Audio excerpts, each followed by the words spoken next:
Our clients, Deborah and Chris, have been living in the house for about 5.5 years. They are a blended family, and this was their first home together. The house had a very typical Toronto layout. Overall, it was very boxy, it was dark, and one of the major goals of this renovation was to open it up, just keep it feeling very light and airy and clean, was a big one for Deborah. One of the challenges when you do open concept design is that sometimes things can feel almost too open. And we had to come up with subtle strategies to help zone the main floor of the house and delineate the spaces. So we kept a wall right by the front door to separate that immediate entry area from the living room. We took out the closet and put in a millwork closet instead because it gave them the same amount of storage, but in a much more efficient footprint, because with a built-in closet, you don't have the bulky framework of a framed closet. And the other thing that a hallway really needs is just a drop zone where you can put your keys, you can put your mail, you can sit and put your shoes on if you need to.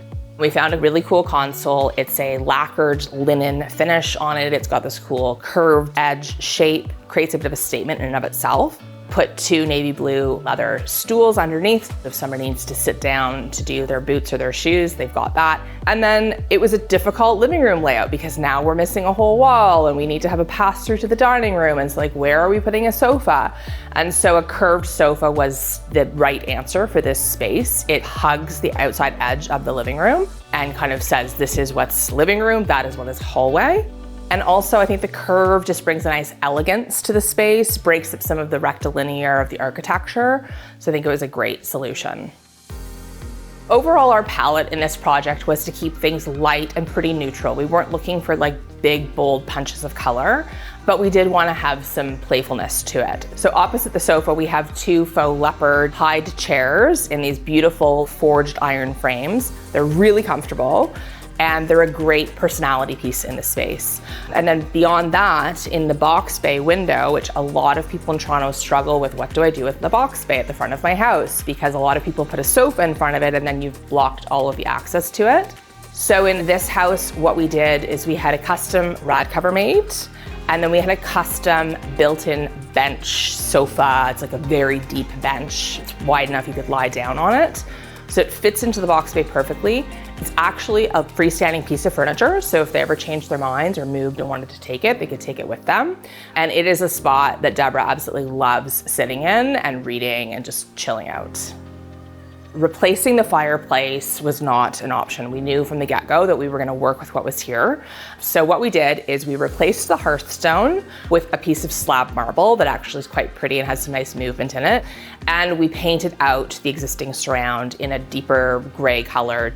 It's gonna be a focal point, so we kind of celebrate that and complement the color of the stone nicely. We also knew that there was gonna be a big TV above it, so we went with the Samsung Frame TV specifically because it's very low profile. You can customize the frame that it's in and you can project art on it. So because it's the main focal point of the room, it was really important that the TV could look a little less like a TV. Chris is a big music fan, and so they listen to music in this space a lot. We put speakers into the main floor for that reason. So we were looking for a cabinet that could house all of their barware and also all of his music components. So we found these amazing cabinets that have a black frame that pick up some of the other black accents in the space. And what I love about them is that it's got this textured grass cloth woven front that just brings some texture and nuance into the space. The kitchen in this house was the most important area of the house to the client. So we needed to give that as much circulation space as possible, which meant that we were then limited with the amount of space available for the dining room. What's great about a banquette is you can fit more people. So this table comfortably seats 3 on the outside. You could easily fit 4 on the inside on the banquette, possibly squeeze 5. We also custom designed the dining table. It is made to allow for leaves to be incorporated into it so the dining table can extend. So now you've got this combined extendable table with the big long banquette, and together they're like a beautiful pairing. The patinaed brass and the rod at the base of the table with this muted down warm gray complements really nicely this slight metallic sheen to a faux leather, like it's a vinyl seat on the banquette, so it's super easy to clean. The focal point in here was going to be the lighting, and we actually sourced these fixtures from Etsy. These are actually made from like a sugar cane is the substance that they're made. So it's kind of an interesting story. And they really just draw the eye as soon as you come in the front door of the house. But they're light and they're not overbearing in the space as well, which is important.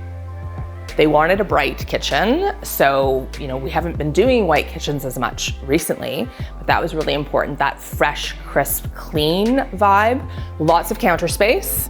They wanted separate working zones. That was another big thing because they do love to cook together, but they also like to each be able to do their own thing. So we have the peninsula, has a nice big workspace on it.